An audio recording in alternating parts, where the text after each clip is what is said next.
Chers collègues, bonjour. Merci de votre présence à cette réunion de commission. Alors, nous n'avons pas de texte législatif à examiner dans le cadre de cette réunion, mais nous avons la chance et l'honneur et le plaisir d'accueillir devant notre commission Patrick Martin, le président du MEDEF, le Mouvement des entreprises de France. Je rappelle que le MEDEF est le premier réseau d'entrepreneurs français représentant 200 000 entreprises, employant 11 millions de salariés, qui vont de la très petite entreprise jusqu'aux grands groupes et qui interviennent dans tous les secteurs d'activité, l'industrie, le commerce, les services, la distribution. À ce titre, le MEDEF est un acteur de la vie économique majeure pour notre pays. Monsieur le Président, nous vous avions reçu il y a tout juste un an. Le portrait de la France que vous nous aviez alors dressé était particulièrement sombre déjà. Vous nous aviez dit que l'économie française était sur une pente déclinante, voire dans une situation critique pour certains secteurs, notamment la construction et l'automobile. Ces derniers mois ont hélas montré combien vous aviez raison. Vous aviez en outre pointé l'atonie persistante de la consommation après la forte période d'inflation ouverte par la crise ukrainienne. Vous aviez également souligné le différentiel structurel de compétitivité entre les États-Unis et l'Europe et le déficit d'investissement dont souffrait notre continent, ce qui ne présageait rien de bon pour l'avenir. Le moins que l'on puisse dire, c'est que la situation, depuis, ne s'est pas améliorée. Depuis plusieurs mois, la croissance patine, la réindustrialisation fléchit, les plans sociaux s'enchaînent. Je souhaiterais d'abord que vous nous dressiez un bilan de la situation du point de vue des entreprises que vous représentez et que vous nous indiquiez le poids des différents secteurs qui ont plombé notre économie. Je pense à la dissolution, puis à la censure du gouvernement Barnier et au retard dans l'adoption du budget qui m'ont semblé renforcer l'incertitude si préjudiciable au climat des affaires. Je pense également, bien sûr, aux rodomontantes du président américain Donald Trump sur les droits de douane qui ont tétanisé les acteurs économiques du monde entier. Quel que soit l'aboutissement de cette séquence, nous assistons indéniablement à un durcissement du contexte concurrentiel international. J'aimerais ensuite vous interroger sur les solutions que vous préconisez. Sur ce sujet de concurrence internationale d'abord, je vous ai entendu plaider non pas pour un retour au protectionnisme, mais pour une préférence communautaire. Vous nous direz ce que vous entendez par là et si vous pensez que les différents acteurs des chaînes de valeur sont en mesure de jouer collectif sur ce point en dépit de la concurrence à laquelle chacun est soumis.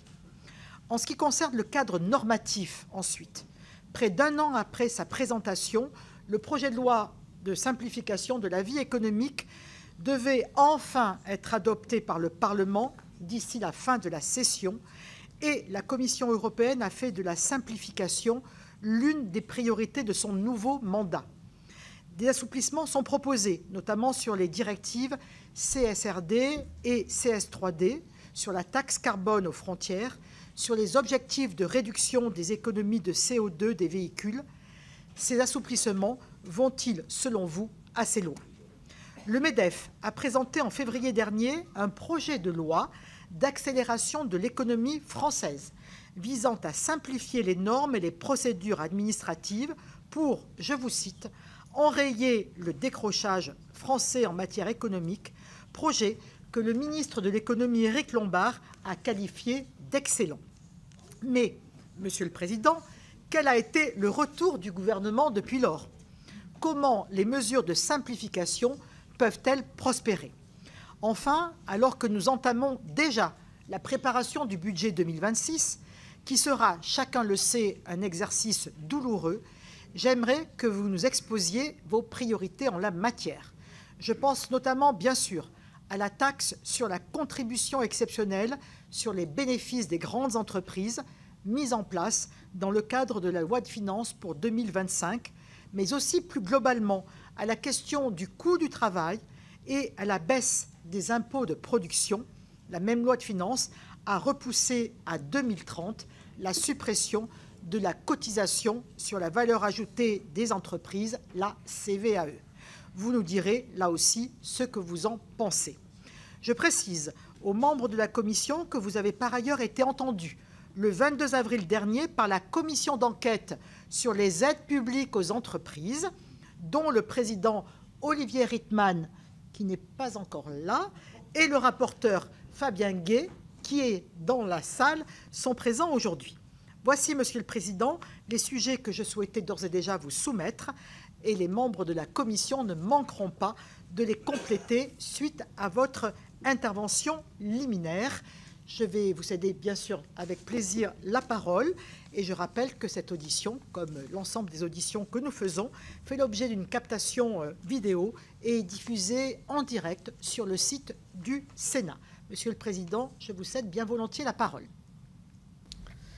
Madame la Présidente, Mesdames et Messieurs les sénateurs, je vais commencer par vous remercier de votre accueil et vous dire tout le plaisir que j'ai à intervenir devant vous et, si vous me permettez, l'intérêt que je trouve à ces échanges dans une période où, plus que jamais, me semble-t-il, nous avons à partager des informations, des analyses et, autant que possible, des propositions. Alors, moi, dans mes interventions, je suis toujours soucieux d'être à la fois le plus objectif et le plus réaliste possible, mais sans pour autant, proférer des prophéties autoréalisatrices. C'est pour ça que quand je tiens des propos qui peuvent paraître un peu sombres, c'est l'expression que vous avez employée, Madame la Présidente, sur la situation économique, je mesure à la place relative qui est celle du MEDEF, encore plus relative qui est celle du président du MEDEF, en quoi ces commentaires ou ces analyses peuvent alimenter, en l'occurrence, une forme de pessimisme ambiant. Donc j'insiste sur ce point, je ne voudrais pas passer pour un Cassandre et je mesure à quel point il faut être prudent dans les expressions que nous avons, en tout cas que j'ai pour ce qui me concerne. Bon, il n'en demeure pas moins qu'effectivement, les pronostics effectivement très réservés que j'avais exprimés dès la fin de l'année dernière se sont malheureusement traduits dans les faits. Pour tout vous dire, lorsque, à l'occasion de notre rencontre des entreprises de France fin août à Longchamp, j'avais signalé que de notre point de vue, de mon point de vue, on était d'ores et déjà en légère récession. Malheureusement, ça s'est confirmé. Qu'est-ce que je n'avais pas dit là, J'ai eu droit à des commentaires acides ou franchement hostiles en me disant vous criez avant d'avoir mal, la réalité n'est pas du tout celle-là. De la même manière que j'avais signalé que de notre point de vue, le marché de l'emploi était en train de se retourner, malheureusement, les faits m'ont donné raison. J'aurais préféré infiniment me tromper, évidemment. Alors sur la période plus récente, celle du premier trimestre 2025, vous connaissez comme moi les chiffres. Alors ils ne sont pas dramatiques, mais ils sont malgré tout préoccupants. Je m'explique. On a donc une très légère croissance sur le premier trimestre, 0,1%, ce qui fait que techniquement nous ne sommes effectivement pas en récession, puisque après la décroissance du quatrième trimestre 2024, on a donc cette légère croissance au premier trimestre 2025, donc on ne remplit pas, et tant mieux, les conditions techniques d'une récession. Malgré tout, c'est intéressant de regarder les composantes de cette légère croissance sur le premier trimestre, puisque en regard de ce 0,1 global, le seul moteur positif donc, de cette croissance, c'était les mises en stock. Qu'à vrai dire, on ne s'explique pas, parce que si les entreprises reconstituent des stocks, c'est qu'elles anticipent des perspectives d'activité plutôt toniques, ce qui n'est pas le cas, j'y reviendrai. Mais par ailleurs, les autres composantes de la croissance, et une fois de plus en particulier l'investissement, ont été en retrait. Donc, ce qui est évidemment préoccupant. L'exportation a été en retrait. Ça, je m'en réjouis. Je sais que ça peut heurter certains d'entre vous, contrairement à ce qui s'était produit sur la fin de l'année 2024. Ce n'est pas la dépense publique qui a tracté la croissance. Et donc, voilà, la seule dimension, la seule composante positive, ce sont les mises en stock. S'agissant des défaillances d'entreprise, je pense qu'on on va atteindre un plateau, on a atteint un plateau, on est encore en progression de l'ordre de 4 à 5% par rapport à l'an passé, et on est sur une trajectoire malgré tout extrêmement élevée de l'ordre de 70 000 défaillances d'entreprises sur l'année 2025. Je crois pouvoir dire que l'effet rattrapage de la période Covid, où on a tous en tête que les poursuites avaient été suspendues, l'URSSAF avait suspendu le recouvrement d'un certain nombre de cotisations, je pense pouvoir dire que cette période est soldée. On a encore un certain nombre de défaillances liées au remboursement des PGE, mais quand on regarde les composantes, en définitive, hein, de ces défaillances d'entreprise, ça n'est pas de loin l'explication principale. Je reste sur ce sujet des défaillances d'entreprise. Interrompez-moi si je suis trop précis ou trop bavard, hein, bien sûr. Hein. En insistant sur un point, on a, étant rappelé hein, que les organisations patronales, le MEDEF principalement, je le rappelle, gère l'AGS, hein, l'Association pour la garantie des salaires. On a donc une vision en temps réel très précise de ces situations de sinistralité dans les entreprises.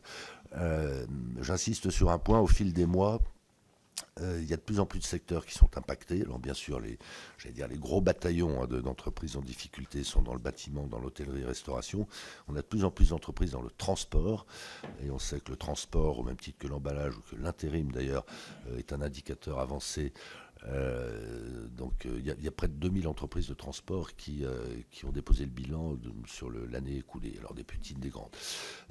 On voit apparaître progressivement des entreprises industrielles, beaucoup plus que ça n'était le cas auparavant, et en particulier dans la sous-traitance automobile, j'allais dire sans grande surprise. Donc on a à la fois une variété sectorielle dans la population de ces entreprises en difficulté, et par ailleurs une taille moyenne de ces entreprises qui augmente, ce qui est évidemment un facteur de préoccupation. Ça nous a valu d'ailleurs, alors que nous sommes gestionnaire de ce régime AGS, ça nous a valu d'augmenter les cotisations, j'allais dire volontaires, hein, des entreprises pour faire face aux dépenses que supporte de ce fait l'AGS. Donc, une activité qui est vraiment en demi-teinte, des défaillances d'entreprises qui sont à un niveau élevé, même si, je le redis, je ne pense pas que ça accélérera encore. Troisième point, on a un marché de l'emploi qui, on en a la confirmation, se retourne, alors même que, je peux l'affirmer, beaucoup d'entreprises sont en sureffectif. Beaucoup d'entreprises sont en sureffectif. Je confirme également qu'au regard des difficultés de recrutement que toutes nos entreprises ont pu connaître jusqu'à une période relativement récente, il y a une forme de rétention de talents. Et si les entreprises, en moyenne des cas, ajustaient leur effectif à la réalité de leur niveau d'activité, il y aurait probablement un certain nombre de suppressions d'emplois qui n'apparaissent pas encore dans les chiffres. Il n'en demeure pas moins qu'on est en destruction d'emplois dorénavant, avec une dimension qui est particulièrement préoccupante. Je crois que c'est finalement presque le sujet qui devrait être prioritaire pour nous tous, une dégradation du taux de chômage ou du taux d'emploi chez les jeunes. Qui est un segment sur lequel on est très en retard par rapport à tous les pays développés et sur lequel malgré tout on avait un petit peu progressé ces dernières années. Là il y a un retournement spectaculaire, alors même qu'à l'autre extrémité, est probablement lié aux effets des réformes de retraite successives et de la dernière qui se met en œuvre, on a un taux de chômage et un taux d'emploi chez les seniors qui à ce jour se redresse un petit peu, tant mieux. Donc un marché de l'emploi qui est très instable. Alors, il y a malgré tout quelques signaux positifs, hein, ce qui me renvoie à mon propos liminaire pour vous dire que je ne veux pas absolument noircir le tableau, hein, mais tout simplement être réaliste. Il y a un premier point qui ne relève pas directement de l'économique, mais que je crois il faut signaler. On a un climat social qui reste relativement apaisé. Alors, je parle des entreprises privées. Hein. Je ne sais pas qui va emprunter les trains ce soir. Bon. Et je mesure mon propos. Alors, je le mesure de deux manières. D'abord, parce que je sais bien qu'ici ou là, il y a des conflits sociaux. On évoquait avec le sénateur Guy la situation d'ArcelorMittal. Il y en a d'autres à travers la France. Donc, objectivement, il y a C'est terrible de la part d'un président du MEDEF de dire ça ainsi, mais objectivement, il y a des motifs de tension sociale, voire de conflits sociaux. La réalité, c'est qu'on a un niveau de conflictualité sociale qui est historiquement parmi les plus bas. Alors ça s'explique comment? Ça s'explique par le fait que, me semble-t-il, il y a de la part des salariés, de la part des organisations syndicales, une pleine conscience de la fragilité de l'économie. Donc ça se mesure, et je suis prudent parce que ça peut du jour au lendemain changer, mais ça se mesure donc par un nombre de conflits sociaux historiquement très faible. Ça se mesure aussi par le fait que la ligne n'est pas coupée, loin s'en faut, entre les partenaires sociaux au niveau des branches et au niveau interprofessionnel. Et chacun d'entre nous, je parle des responsables syndicaux autant que des responsables patronaux, s'applique à ce que dans cette période extrêmement exigeante et à certains égards inquiétante, le dialogue perdure.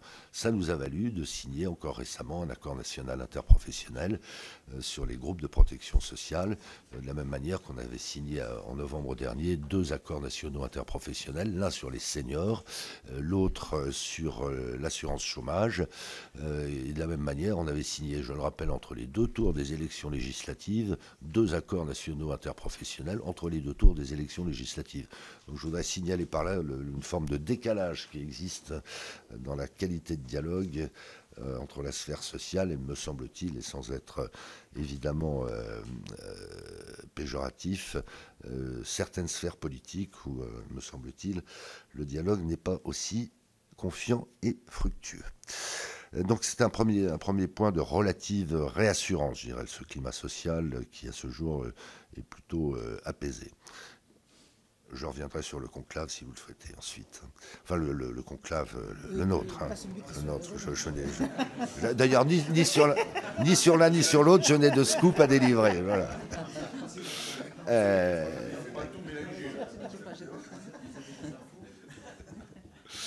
Le deuxième point qui me semble-t-il est plutôt encourageant, c'est ce qui se met en place en Allemagne.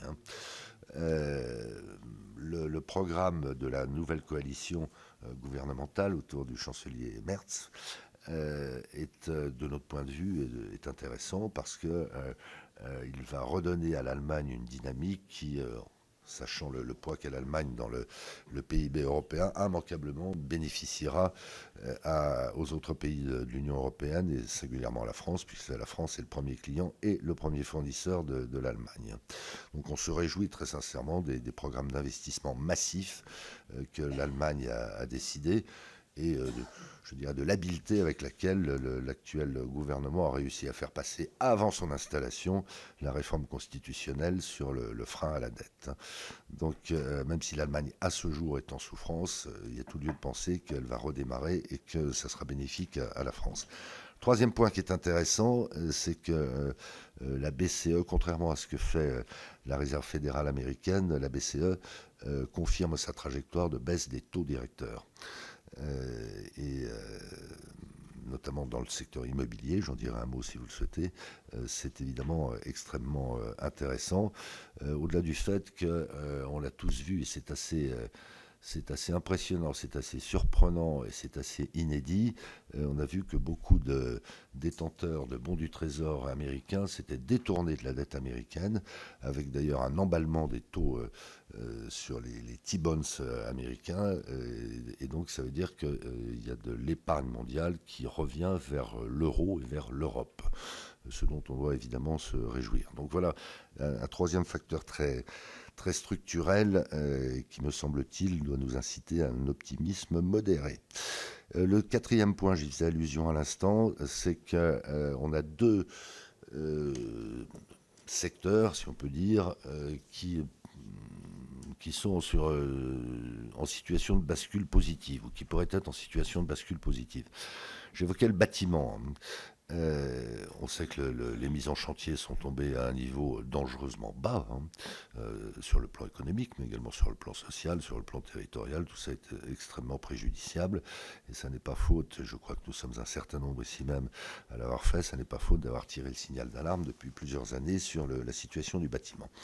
Alors on voit quand même un nombre de transactions dans l'ancien qui réaugmente, hein, sans atteindre évidemment les niveaux records qu'on a pu avoir il y a 2-3 ans, c'est-à-dire de l'ordre d'1,2 million transactions annuelles, mais là on est de nouveau sur une trajectoire supérieure à 800 000, ce qui par rapport à la moyenne de longue période commence à redevenir satisfaisant. Ça se traduit dans la mise en place de crédits bancaires. Alors là non plus, on n'a pas rejoint les niveaux historiques qu'on avait pu connaître en 2021-2022, où on était sur des niveaux de l'ordre de 20 milliards d'euros de mise en place de crédits immobiliers hors refinancement de crédit, 20 milliards par mois. Là, on est plutôt sur une tendance de 10-11 milliards, mais on était descendu, il y a un an, on était descendu à 6 ou 7 milliards par mois. Donc sur ce marché prioritairement de l'ancien, il y a des signaux plutôt encourageants. Je crois que ça n'est pas neutre, en particulier pour nos départements en termes de DMTO. Plus prudemment encore, on voit qu'il y a un nombre de demandes de permis de construire alors de manière extrêmement timide d'ores et déjà de mise en chantier qui réaugmente. J'insiste beaucoup à partir d'un niveau très anormalement bas et très dangereusement bas, de l'ordre de 260 000 logements en 2024. Voilà, donc pour vous dire qu'il y a quand même quelques signaux intéressants, et pardon, je ne suis pas allé au bout de mon propos, la consommation courante, et en particulier la consommation alimentaire, a cessé de baisser. Alors, on se contente de peu, me direz-vous. Hein. On préférerait que la consommation réaugmente. Elle a cessé de baisser, sans pour autant que l'épargne des ménages diminue. On le sait tous, on a un réservoir énorme sur l'épargne des ménages. Alors je mesure mon propos des ménages aisés, bien sûr, qui est un niveau historique, mais qui en soi est un facteur intéressant si, recréant la confiance, ça vaut pour les entreprises, ça vaut pour les ménages, les pouvoirs publics réincitent en définitive à l'investissement et à la consommation. Je finis par un commentaire sur la situation internationale pour vous dire, au risque de vous surprendre, que nous sommes presque plus préoccupés par notre relation avec la Chine que par notre relation avec les États-Unis. Alors j'essaie de me justifier. On a eu la démonstration, et c'est pas pour faire le malin, mais c'était un peu notre pronostic, que les errements, si je peux employer ce terme, de M. Trump étaient très vite corrigés par les Américains eux-mêmes. Beaucoup plus d'ailleurs que par les annonces de mesures de riposte ou de rétorsion de l'Union européenne ou de la Chine. On a bien vu que les perspectives d'augmentation de l'inflation aux États-Unis du fait de l'instauration des droits de douane à un niveau qui reste à confirmer.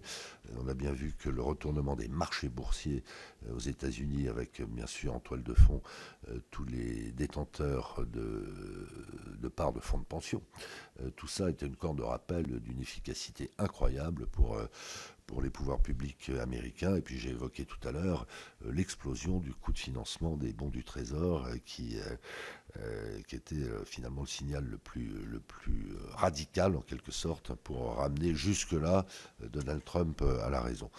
Bon, il n'en meurt pas moins que ce qui se passe avec les États-Unis crée un aléa supplémentaire dans l'esprit des décideurs économiques, des chefs d'entreprise en particulier, et que ça contribue à ce qu'à ce jour, un certain nombre de décisions d'investissement soient suspendues. Alors je tiens à préciser une chose, y compris des décisions d'investissement aux États-Unis. Parce que d'un côté, beaucoup de chefs d'entreprise, ceux qui en ont les moyens et l'ambition, d'un côté, beaucoup de chefs d'entreprise se disent finalement les États-Unis, ça reste un marché très dynamique et on ne peut pas ne pas y être présent. Donc s'il y a des droits de douane qui sont instaurés, il faut absolument qu'on développe une production locale aux États-Unis ou qu'on consolide une production locale, tout ça militant dans le sens d'investissement aux États-Unis. A contrario, il y a un certain nombre d'autres décideurs qui avaient pour certains d'entre eux des projets déjà assez avancés et qui considèrent que si tout ce que M. Trump annonce se met effectivement en place, les États-Unis pourraient rentrer en récession, que le dollar se dépréciera, donc ça impacte y compris la valorisation des actifs qui seraient investis aux États-Unis. Et donc il y a deux mouvements un peu contradictoires. Donc évidemment on est suspendu à la concrétisation ou pas d'ailleurs des annonces de M. Trump d'ici le 1er juillet. Notre pronostic, c'est malgré tout que sous la pression des milieux économiques et d'une partie de son administration, il n'ira pas aussi loin que ce qu'il a annoncé initialement, en tout cas à l'égard de l'Europe, avec ses droits de douane à 25%. La Chine, c'est beaucoup plus compliqué. La Chine, c'est beaucoup plus compliqué. D'ailleurs, je ne crois pas beaucoup me tromper en disant que ce qui se passe chez ArcelorMittal s'explique pour partie par l'offensive des Chinois, qui n'est pas d'aujourd'hui d'ailleurs, hein, sur le marché de l'acier, hein, parce que c'est emblématiquement ce qui se passe, enfin la traduction de ce qui se passe en Chine. La Chine a surinvesti sur son outil de production, a un marché intérieur qui a beaucoup ralenti, en particulier son marché immobilier, où là, il y avait véritablement une bulle immobilière. Et par voie de conséquence, la Chine, plus que jamais, déverse sur le reste du monde ses excédents de production. Alors c'est flagrant pour l'acier, étant rappelé que les excédents de production d'acier en Chine sont estimés à 100 millions de tonnes par an. La production française d'acier n'est plus que de 10 millions de tonnes par an. Les excédents chinois, c'est 10 fois la production française d'acier, avec des conditions à la fois environnementales et économiques de production qui sont totalement décalées par rapport aux nôtres, par rapport aux impératifs qu'on s'est fixés. Donc voilà, c'est flagrant. C'est flagrant pour l'automobile aussi. Vous avez comme moi vu les stocks de BYD sur les parcs des usines chinoises. Je me suis rendu en Chine il y a un mois et demi avec notre ministre des Affaires étrangères. C'est très spectaculaire. Les Chinois ne savent plus quoi faire de leur production. Et dernière illustration, les panneaux photovoltaïques. C'est un sujet dont je peux parler assez précisément, puisque ma propre entreprise intervient dans ce secteur. Pour vous situer les choses, le marché en volume en France a augmenté de 12% l'année dernière, il a baissé de 40% en valeur. Pourquoi ? Parce que les Chinois, là aussi, déversent sur l'Europe, sur le monde, sur la France, leurs excédents de production. Je ne sais pas vous dire si c'est uniquement parce qu'ils sont en excédent de production ou si ça n'est pas une stratégie délibérée de saturation des marchés et d'élimination de la concurrence. C'est particulièrement vrai sur le photovoltaïque. Alors évidemment, le marché américain se fermant encore plus à un certain nombre de productions chinoises, il y a un risque majeur que la pression concurrentielle chinoise augmente encore en Europe et donc en France. On a quelques idées pour y riposter. Voilà donc un panorama qui est très instable, qui parfois de conséquences pèse sur les décisions économiques en matière d'investissement, en matière d'embauche. Et puis je finis là-dessus, un panorama politique français qui lui-même n'est pas très rassurant. Et beaucoup d'inquiétudes dans nos rangs quant à ce que seront le PLF et le PLFSS 2026, même si on a un peu du bout des lèvres quelques assurances de la part de l'exécutif. Vous ne souhaitez pas d'ores et déjà revenir un petit peu sur votre projet de loi d'accélération de l'économie française? Vous attendez que d'autres collègues nous posent des questions? Alors, d'une manière générale, on est assez frustré, pour tout vous dire, malgré la qualité des travaux qui ont été menés, en particulier ici, sur la simplification. On est assez frustré par le contenu du projet de loi de simplification, mais on l'est plus encore par le décalage qu'on observe au niveau européen entre une prise de conscience, tardive mais réelle quand même, et la concrétisation dans les faits de cette prise de conscience. Je fais évidemment référence au texte Omnibus, à CSRD, à CS3D. Alors évidemment, on est, si je peux me permettre l'expression, on est rattrapé par la patrouille. C'est vrai que ce décalage qui existait déjà entre l'Europe et le reste du monde en matière de complexité s'accentue encore avec ce qui se passe en particulier aux États-Unis. Alors que l'on se comprenne bien, moi je suis pas un zélote du Trumpisme. Je pense qu'il y a des mesures qui sont annoncées, pour certaines déjà prises par l'administration américaine et qui sont des régressions. Mais il n'en demeure pas moins que ça nous met encore plus sous pression en matière de performance économique, de compétitivité et donc de simplification. On va avoir quelques épreuves de vérité.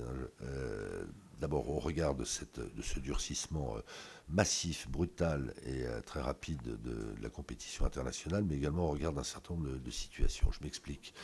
Nous, on est très, très intéressés, à tous égards d'ailleurs, mais d'abord en tant que patriote par l'effort de défense, la dorénavant célèbre BITD, je ne crois pas me tromper en disant qu'on va avoir dès les prochaines semaines des cas d'école, si je puis dire, avec des nécessités, des projets, des nécessités d'extension d'usines de production d'armement qui se heurteront, que ce soit aux ânes, que ce soit aux enquêtes faune et flore 4 saisons, toutes sortes d'investigations diverses et variées.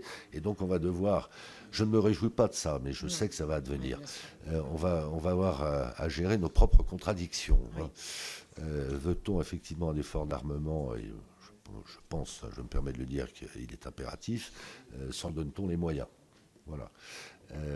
Il y a un certain nombre d'autres cas comme ça.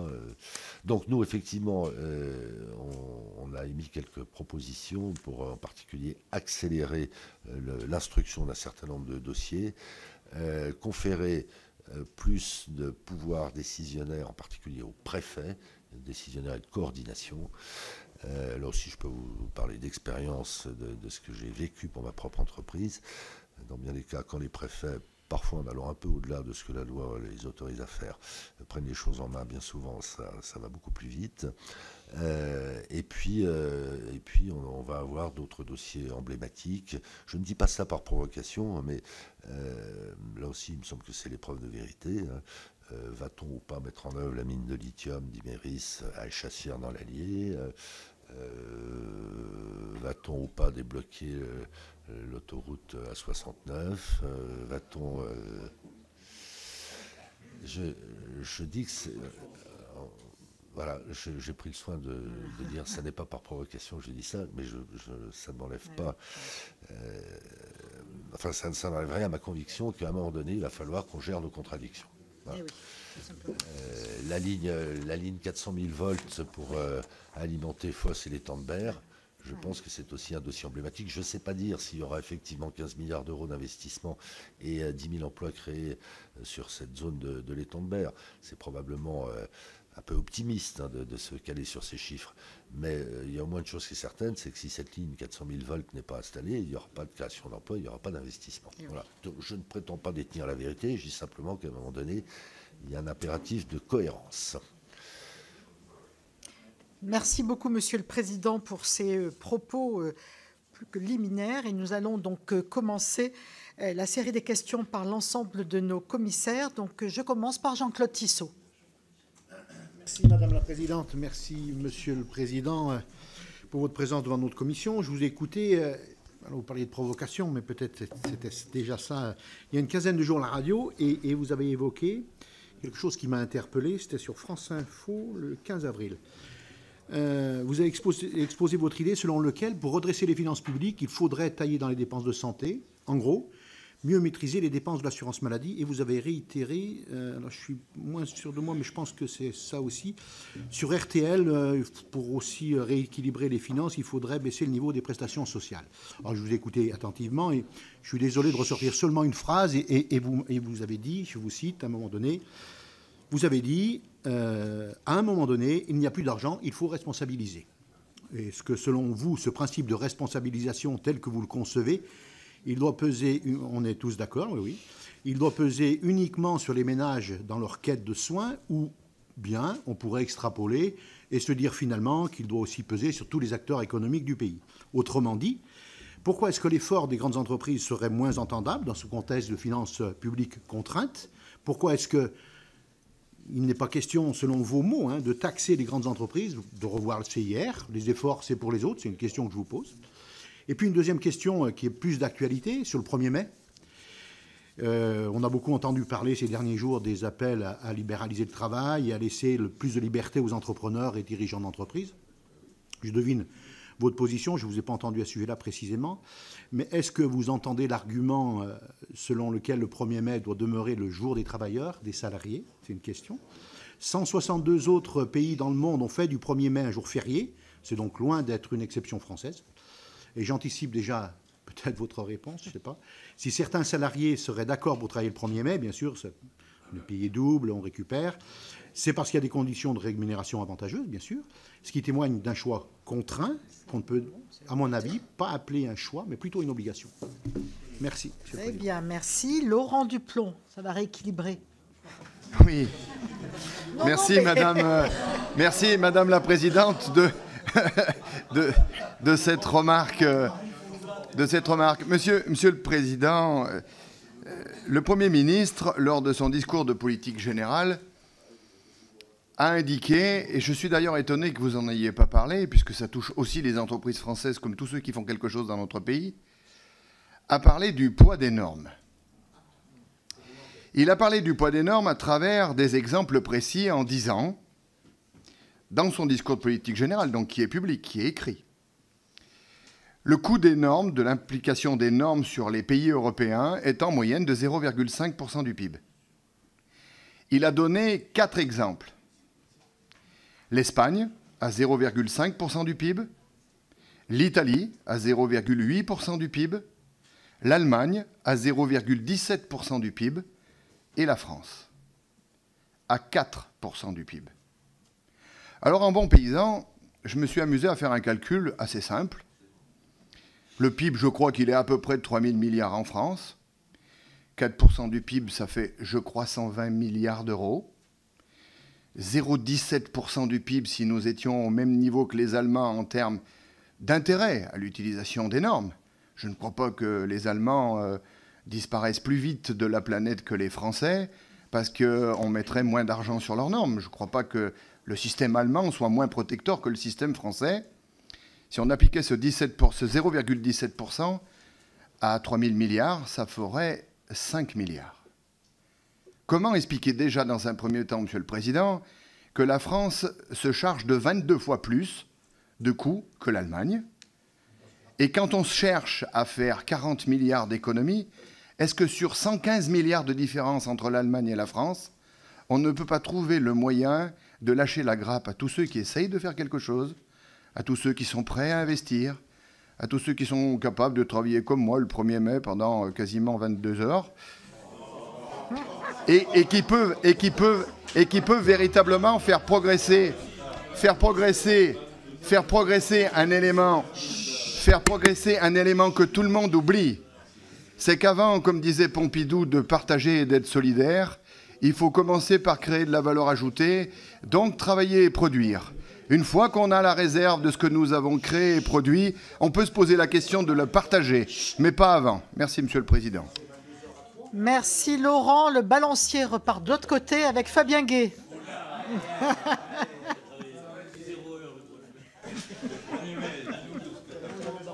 Le 1er mai est une journée militante très active. Il faut vendre le muguet, puis aller à la manifestation. C'est une journée pendant 22 ans. Non, plus sérieusement, bon, merci Madame la Présidente, Monsieur Martin, merci. Bon, on s'est vu il y a quelques jours en commission d'enquête et on a eu un débat assez riche sur tout un tas de questions avec un certain nombre de désaccords, puis peut-être quelques pistes de travail. Moi, je note 2 choses. La première, c'est que là, on a un vrai désaccord sur la question sociale. Vous dites un climat plutôt apaisé, même si vous niez pas des tensions. Moi, je crois qu'on est dans une situation où les salariés se posent beaucoup de questions sur leur avenir, sur l'outil industriel. Madame la Présidente l'a cité, plus de 300 plans sociaux. C'est autant d'outils industriels, notamment dans les grandes entreprises, mais avec des conséquences sur la sous-traitance. Et ce n'est pas parce qu'il n'y a pas de grève ou de grandes manifestations qu'il n'y a pas une colère sourde sociale. Et je crois qu'il ne faut pas mésestimer l'un qui cache la forêt. Et la deuxième question, je note que vous dites que vous n'êtes pas rassuré par le gouvernement actuel, ce qui, pour le coup, nous fait un point d'accord. 2 questions très précises. La première, c'est que je vous ai écouté la dernière fois, je vous écoute dans un certain nombre de médias, et puis encore ce matin, et je suis assez surpris, vous n'évoquez jamais une question, c'est le prix de l'énergie. Et pourtant, dans les auditions que nous conduisons dans la commission d'enquête avec le président Riedman et puis un certain nombre de collègues qui participent aussi, une des premières questions qu'ils nous posent, c'est le prix de l'énergie, y compris, je le dis, d'abord pour le monde industriel. Et ils nous disent d'ailleurs que c'est le numéro 1 aujourd'hui, bien avant la question sociale, et ce que vous appelez le coût du travail, que je conteste, mais pour qu'on arrive à se comprendre. Par exemple, le patron de Safran, on ne peut pas dire qu'il soit néo-marxiste, mais qui dit la question du salaire n'est pas une question. Quand je veux investir dans une nouvelle unité de production, je regarde où l'énergie est décarbonée, ce qui est le cas en France, mais surtout le prix. Et aujourd'hui, la France, alors qu'elle était compétitive il y a 15 ans, elle n'est plus du tout aujourd'hui. Par exemple, le Canada a une énergie décarbonée parce que des barrages hydroélectriques en masse et surtout une électricité moins chère. Donc je voudrais savoir ce que pense le président Medvedev. Peut-être avez-vous été rassuré par le discours flamboyant du Premier ministre hier, mais quelle est votre vision d'avenir? Et la deuxième, c'est sur un sujet particulier qu'on n'a pas évoqué la dernière fois parce qu'il n'était pas d'actualité, c'est celui d'ArcelorMittal, vous l'avez cité. Moi, je pense que c'est un sujet qui peut, là, nous réunir au-delà de nos clivages partisans. On est toutes et tous partisans d'une réindustrialisation de la France et de l'Union européenne. Et je crois que vous aussi. Si on veut garder un outil industriel, notamment dans l'automobile, l'aéro, il nous faut de l'acier. Et on ne peut pas être dépendant de l'acier chinois ou autre. Moi, je crois que même si ce que vous dites sur l'acier chinois est réel, la réalité, c'est qu'ArcelorMittal, aujourd'hui, investit massivement en Inde et au Brésil et prépare la fermeture des hauts fourneaux au niveau européen au 1er janvier 2030.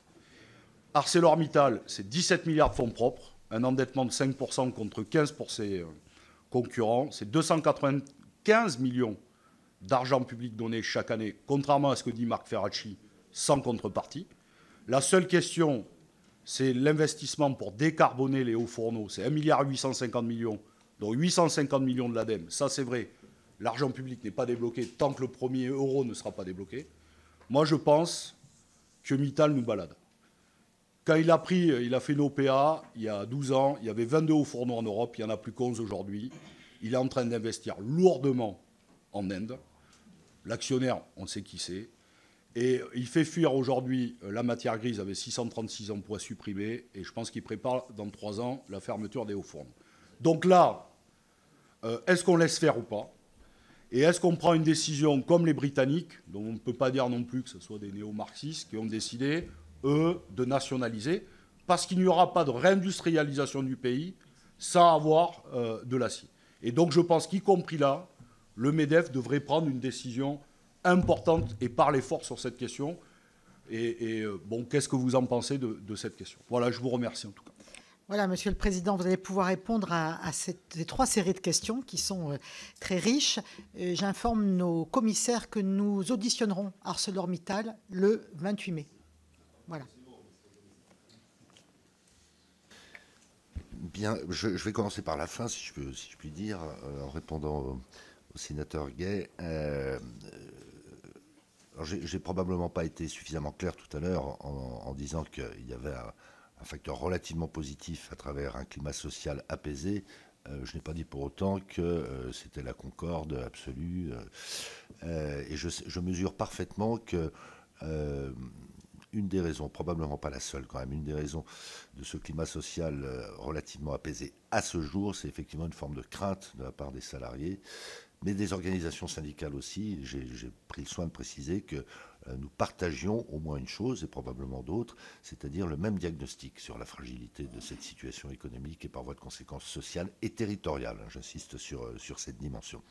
Alors, effectivement, je n'ai pas été très disert sur le prix de l'énergie, mais je suis parfaitement conscient que c'est un déterminant, évidemment, de la prospérité du pays d'une manière générale et de sa souveraineté. Pour autant, moi je pense que le premier déterminant, mais ce n'était pas votre propos, je le glisse malgré tout au passage, le premier déterminant de la prospérité, de la compétitivité, c'est la formation et les compétences. C'est très impressionnant de voir à travers le monde qu'y compris des pays qui n'ont aucune ressource naturelle, pas même énergétique, ont des performances économiques, sociales, environnementales remarquables, parce qu'ils ont un niveau de formation et de compétences à tous les stades de la vie. Mais pour commencer dans l'enseignement initial, bien supérieur à ce que malheureusement on a dorénavant en France, mais c'est vrai aux États-Unis ou dans d'autres pays européens. Bon, sur le prix de l'énergie, donc moi je pense que la vraie difficulté, c'est qu'à un moment donné, et permettez-moi de dire que je pense que Luc Rémont a été la victime expiatoire de cette incapacité à gérer les contradictions. Il faut qu'à un moment donné, l'État décide si EDF est une société de droit commun avec des impératifs et de rentabilité et d'équilibre financier. en particulier au regard de sa dette de 57 milliards d'euros, de ses perspectives ou de ses exigences d'investissement pour des montants équivalents et supérieurs, ou si, alors ça n'est pas alternatif puisqu'on parle de courant, mais aussi EDF est un instrument, comme ça l'a été dans l'histoire, de compétitivité et de souveraineté économique. Voilà. Disant ça, je n'ai pas la réponse. Mais tant qu'on tournera autour du pot, par définition, on n'avancera pas. Or, il n'a échappé à aucun d'entre vous qu'il y a dorénavant une grande urgence. Une grande urgence liée au fait que le 1er janvier 2026, le tarif ARENH disparaît. Et je ne vous apprends rien en vous disant qu'il y a d'ores et déjà un certain nombre d'investissements industriels, alors dans des industries électro-intensives, mais pas que. Parce qu'on parle, c'est normal, on parle de quelques dizaines d'entreprises électro-intensives, surtout dans la chimie, surtout dans la sidérurgie, les métaux d'une manière générale. Mais en aval, il y a des milliers d'entreprises qui ne sont pas à proprement parler électro- ou énergo-intensives, mais qui sont très dépendantes malgré tout du prix de l'énergie. Donc il y a beaucoup d'investissements de la part de ces entreprises qui sont suspendus ou qui sont transférés. Donc ça conforte l'idée qu'il faut une PPE. Voilà. On se désespère, j'allais dire on s'exaspère, mais on se désespère de voir que l'horizon n'en finit pas de se déplacer, ce qui est le propre de l'horizon d'ailleurs, et que les annonces, à nos yeux, très intéressantes du discours de Belfort au mois de février 2022, ne sont pas traduites dans les faits à ce jour. Et puis il y a derrière des arbitrages plus techniques qui se doivent d'être opérés, en particulier sur l'allocation des investissements entre les énergies renouvelables et le nucléaire. Donc je suis parfaitement conscient de l'hypersensibilité de ce sujet-là et de l'urgence de ce sujet-là, mais à la fin des fins, c'est l'État. Que l'État prenne une position et qu'il s'y tienne. Enfin, l'État et la représentation nationale, bien sûr. Sur la réindustrialisation, enfin, vous le savez, monsieur le sénateur, moi, je suis un inconditionnel de la réindustrialisation. Je déplore que, pour l'instant, on soit plutôt en phase de désindustrialisation à nouveau. Bon, sur les industries structurantes comme la sidérurgie, mais la chimie aussi, effectivement, je pense que la France, mais l'Europe aussi, sont d'une inertie coupable ou d'une inconscience coupable au regard de ce qui se passe. Alors, ce qui se passe aux États-Unis, parce que vous avez évoqué le Canada, mais c'est vrai aux États-Unis, on a un prix du gaz aux États-Unis, alors c'est très variable d'un État à l'autre. On a un prix du gaz qui est de 3 fois inférieur à ce qu'on a en France, et on achète du gaz américain en même temps. Bon. L'IRA a considérablement été une pompe à investissement, y compris dans des industries lourdes. Vous prenez les cimentiers, par exemple. C'est très spectaculaire de voir que là où en Europe, pour des raisons qu'on peut comprendre, notamment environnementales, ça devient quasiment impossible d'investir dans les cimenteries. Mais aux États-Unis, vous avez des subventions massives dans une industrie qui est très énergo-intensive. Et puis les Chinois de nouveau. Donc, à un moment donné, que faut-il faire ? Il faut d'abord, dans l'urgence, prendre des mesures défensives pour endiguer les importations singulièrement chinoises quand même, sur l'acier et sur les produits chimiques.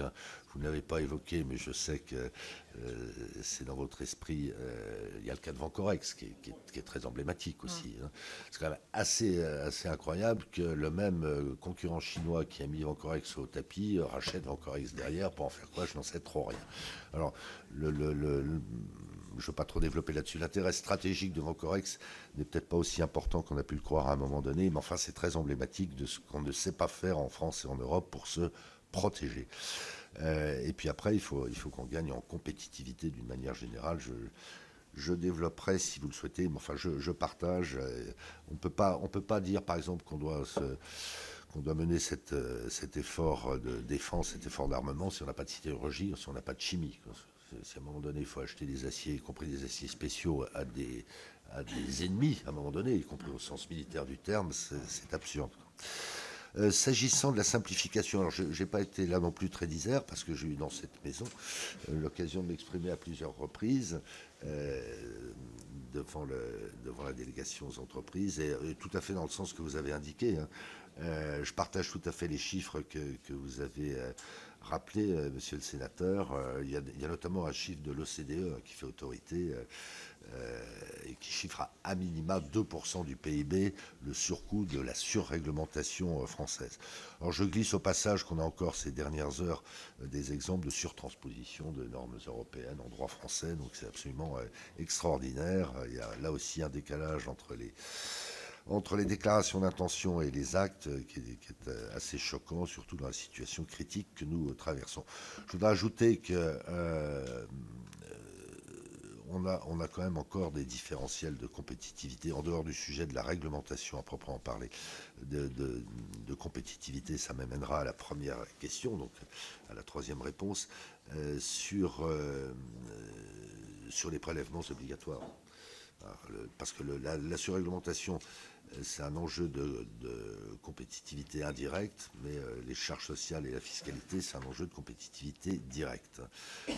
Et on est à peu près sur les mêmes montants. Si on se compare à l'Allemagne, vous avez grosso modo 60 milliards de surcoûts liés à la surréglementation en France, et vous avez 60 milliards et plus liés aux écarts sur les impôts de production et sur les charges sociales. Ce qui m'amène donc à ce sujet du travail, des dépenses de santé, des prestations sociales. Enfin, sauf erreur de ma part, l'augmentation des prélèvements obligatoires, et je me permets de le dire, la dégradation des soldes publics en France résulte essentiellement de nos régimes sociaux.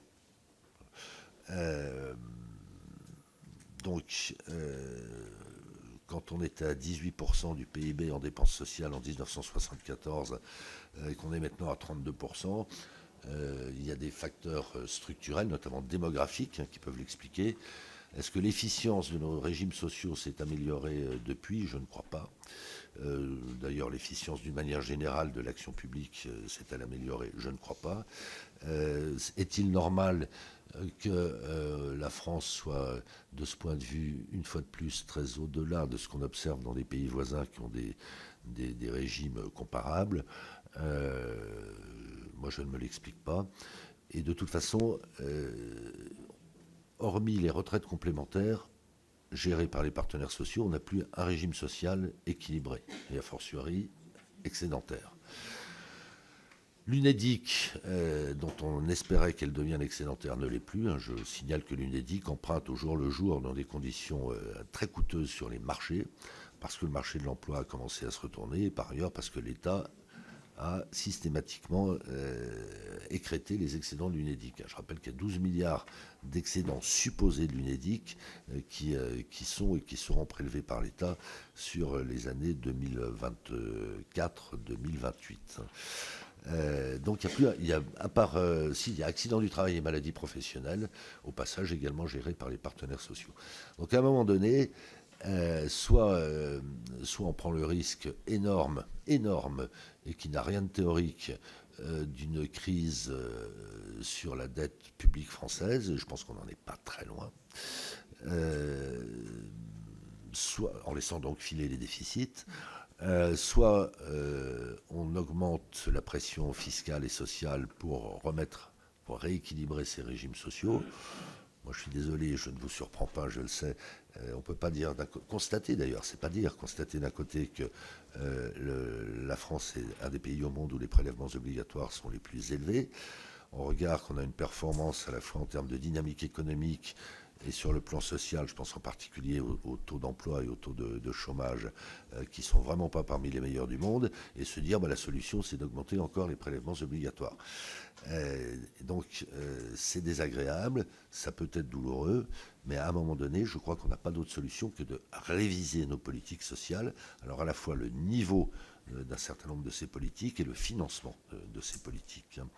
Donc moi j'ai exprimé des positions qui peuvent surprendre, qui peuvent choquer, mais en particulier sur les dépenses de santé. On a une dérive, par exemple, sur les arrêts maladie, et singulièrement chez les jeunes, dont je me garde de dire que ça correspond à des abus systématiques. Hein. On en sait qu'on a des vrais enjeux de santé mentale dans notre pays, particulièrement chez les jeunes. Enfin, par comparaison avec ce qui se passe dans d'autres pays, qui eux aussi ont connu le Covid notamment, oui, hein, c'est assez inexplicable, pour partie inexplicable. Hein. Donc moi, je n'ai pas d'état d'âme à dire qu'il faut à un moment donné des carences d'ordre public sur les arrêts maladie de courte durée, ne correspondant pas à des pathologies lourdes, évidemment. De la même manière, quand on continue à rembourser... Pardon ? Ouais. Alors, il y a de plus en plus de contrôles, et c'est tant mieux. Hein. Ouais. Non, mais de la même manière, si vous voulez, quand il y a des vaccinations gratuites, qu'un certain nombre de nos concitoyens, pour des raisons X ou Y, je ne les connais pas, ne se font pas vacciner et ensuite coûtent cher à la collectivité, parfois engorgent les urgences. Je ne dis pas qu'il faut faire payer l'intégralité de ces traitements, a fortiori aux ménages modestes, mais quand même, parce qu'à un moment donné, on responsabilise un petit peu plus. Et je ne suis pas sur le champ de la morale. Je ne suis pas sur le champ de la morale en disant ça. Je dis simplement qu'il n'y a plus d'argent. Il n'y a plus d'argent. Donc il y a un principe de réalité à un moment donné qui fait qu'on ne peut pas ne pas prendre des décisions de cette nature. Voilà. Et puis le sujet de loin le principal, c'est effectivement d'augmenter le taux d'emploi dans notre pays. Alors, moi, je ne rentre pas dans ce débat sur le travail le 1er mai. C'est vrai qu'il y a quelques incohérences dans notre droit qui font que certains peuvent travailler et d'autres pas. Bon, si on peut ramener un peu de souplesse là-dedans, tant mieux. Non, notre vrai enjeu, j'en reviens à ça, notre vrai enjeu, il est d'augmenter très significativement le taux d'emploi alors chez les seniors. Et moi, j'assume complètement de redire que le report de l'âge légal est mécaniquement, c'est vérifié, est mécaniquement le meilleur moyen d'augmenter le taux d'emploi chez les seniors, que soit dit en passant, ça n'a pas pour seule vocation que de rééquilibrer le financement des régimes de retraite, c'est de la génération de richesse pour le pays, donc c'est vertueux de A à Z.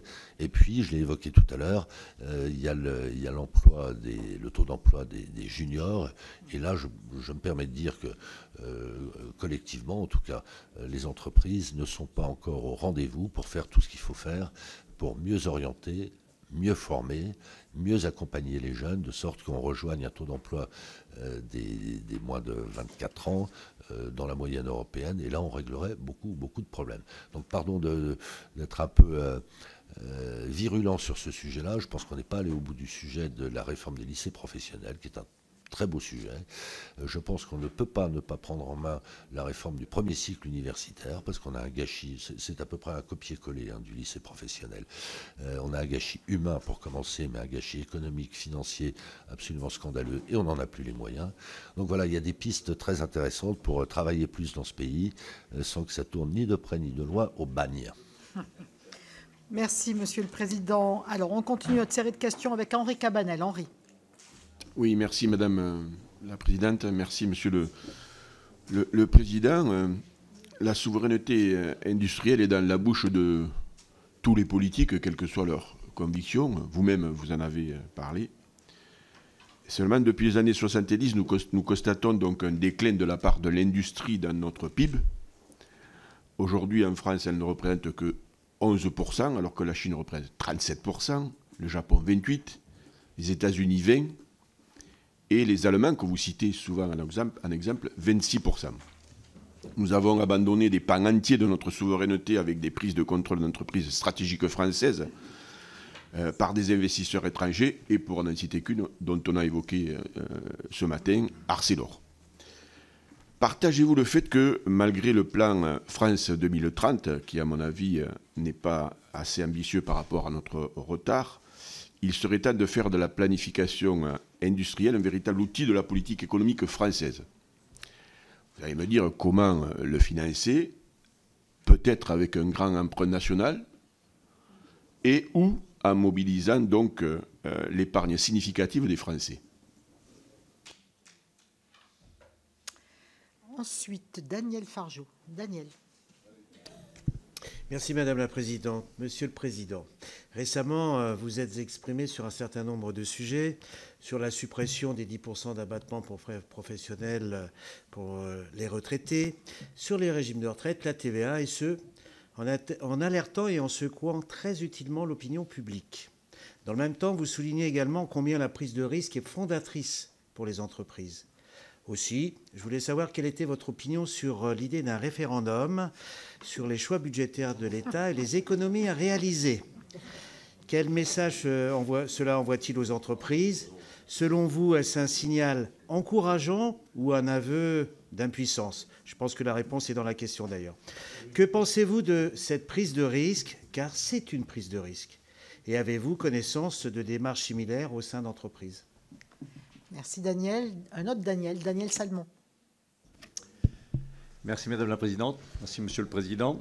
La transition écologique semble la variable d'ajustement dès qu'il y a un peu de gros temps. Il y a également des impacts sur un certain nombre de filières en France, puisque nous sommes devenus des spécialistes du stop and go dans ce domaine, avec la filière du solaire, bien entendu, mais également la filière en lien avec l'éolien. On en parlait tout à l'heure avec mon collègue Philippe Grosvalet sur les chantiers de l'Atlantique. Donc, l'entreprise a besoin de lisibilité, de pouvoir se projeter. Et aujourd'hui, eh bien, on a une politique de gribouille dans ce domaine-là. Et j'aimerais vous entendre sur ce sujet. Autre point, en ce moment, on a des périodes sur le marché de gros avec de l'énergie qui est à un taux négatif. Quelles sont les perspectives face à ce constat? Quelles sont les possibilités de flexibilité des entreprises pour s'adapter en particulier à cette cloche solaire qui permettrait d'avoir, pas tout le long de l'année, mais sur un certain nombre de périodes de l'énergie, très très bon marché. Je voudrais savoir ce qui est possible dans ce domaine-là. Et dernière question concernant la qualité de vie au travail. Aujourd'hui est interrogé de manière récurrente le management à la française qui amène à une détérioration de cette qualité de vie à la française. Je voudrais savoir ce que vous en pensez, quelles sont les évolutions, parce qu'effectivement, le travail est central dans la vie de tout citoyen et je pense qu'il faut certainement réinterroger la manière de travailler en France, redonner du sens et avoir sans doute des rapports qui sont un peu autres au sein de l'entreprise. Merci. Monsieur le Président, c'est à vous. Alors, je vais refaire la même chose, commencer par la dernière question, si vous me permettez. Alors, en réagissant de manière assez raide, si vous me permettez, à votre dernier propos sur la qualité de vie au travail. D'abord, pour signaler une chose, c'est que l'État, je pense à l'IGAS en particulier, qui vient de produire un rapport assez critique sur le management à la française, l'État a une propension assez historique, assez naturelle et assez massive à regarder ce qui se passe dans le secteur privé sans s'occuper de ce qui se passe chez lui. Et je ne crois pas que le management dans les entreprises privées est à rougir de la comparaison avec ce qui se passe dans les fonctions publiques. C'est un peu la paille et la poutre. Hein. On parle de conclave, on parle de... Donc allons-y dans les métaphores religieuses, c'est la paille et la poutre. Deuxième point... Évidemment, ça fait l'objet de discussions très denses, hein, et je le redis, assez constructives avec les organisations syndicales, l'une d'entre elles en particulier qui est très focalisée sur ces enjeux de qualité de vie au travail. L'image de marque de l'entreprise n'a jamais été aussi bonne dans notre pays. Elle est spectaculairement bonne. Alors, je reviens sur ce que je disais tout à l'heure sur le climat social. Je suis très prudent en disant ça, mais c'est un état de fait. Hein. Et par ailleurs... les salariés expriment un attachement profond à leur entreprise, et notamment les jeunes, ce qui est un peu surprenant, parce qu'on met ça en parallèle du taux d'absentéisme, etc. Donc, ce que je veux dire par là, c'est que oui, c'est un sujet, mais je ne crois pas qu'il faille se tromper de priorité. Je crois que si on parle du travail en ce moment, la priorité, c'est l'emploi. Ça ne veut pas dire qu'il ne faut pas traiter ces sujets de qualité de vie au travail, qu'il ne faut pas traiter ces sujets de management. Il y a des attentes qui ont évolué, les entreprises en sont parfaitement conscientes. C'est très perturbant pour elles, mais elles s'y adaptent. Elles n'ont pas d'autre choix de toute manière que de s'y adapter. Mais voilà, je suis assez affirmatif là-dessus. Je ne pense pas que ça doit être mis sur le haut de la pile, ce sujet de... C'est parce que Ouais. avec les arrêts de travail que vous jugiez Ouais. un peu intempestifs. Ouais. Oui, compris. Ensuite,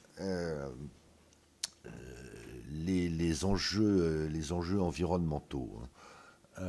Bon, je pense que beaucoup d'entre vous ont lu l'interview croisée édifiante hier dans le Figaro de John Elkann au titre de Stellantis et Luca Di Meo au titre de Renault. Notre continent, en tout cas l'Union européenne et la France plus encore, ont un talent particulier pour prendre des décisions intempestives, mal évaluées et instables. Qui conduisent à quoi? Qui conduisent à déstabiliser des pans entiers de l'économie, en l'occurrence la filière automobile. Alors,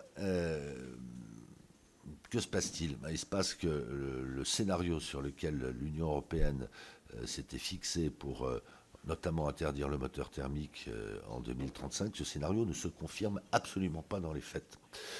Qu'il y a une demande de véhicules électriques qui ne correspond pas à ce qui avait été imaginé, que rien n'a été prévu pour garantir la compétitivité des industriels européens de l'automobile face à des Chinois qu'il faut en convenir technologiquement, mais également à travers des économies d'échelle, une longueur d'avance considérable et difficilement rattrapable, sauf rupture technologique. Enfin, on a mis en place toutes les conditions pour massacrer cette filière industrielle.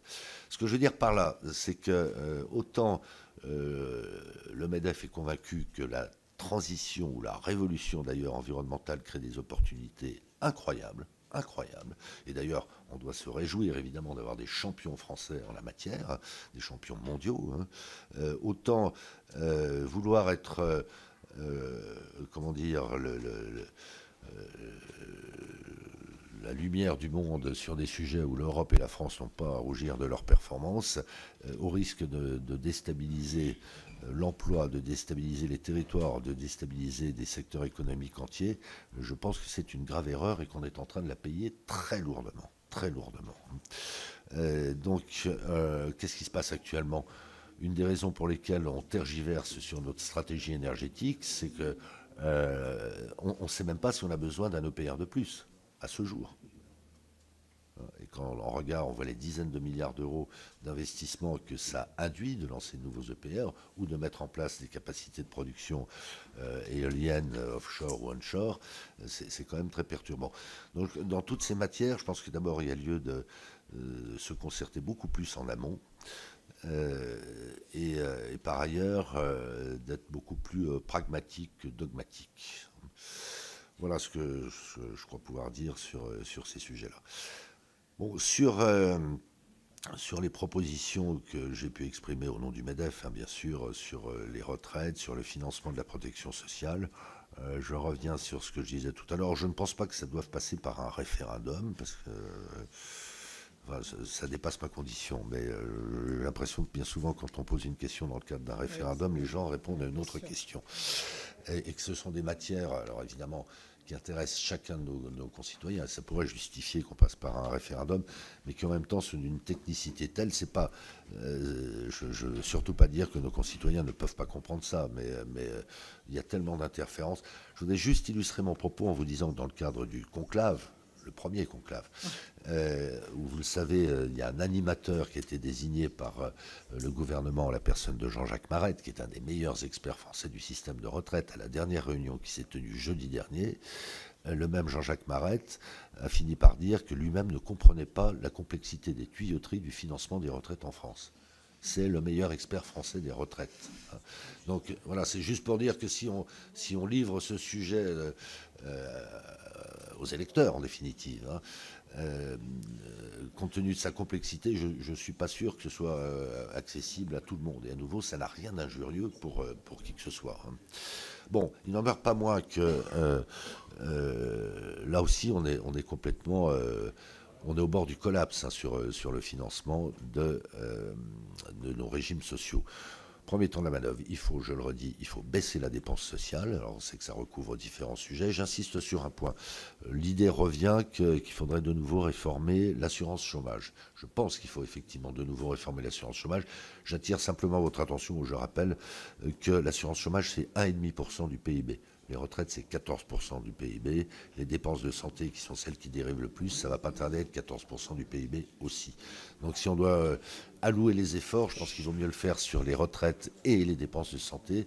Le jour viendra pour l'assurance chômage.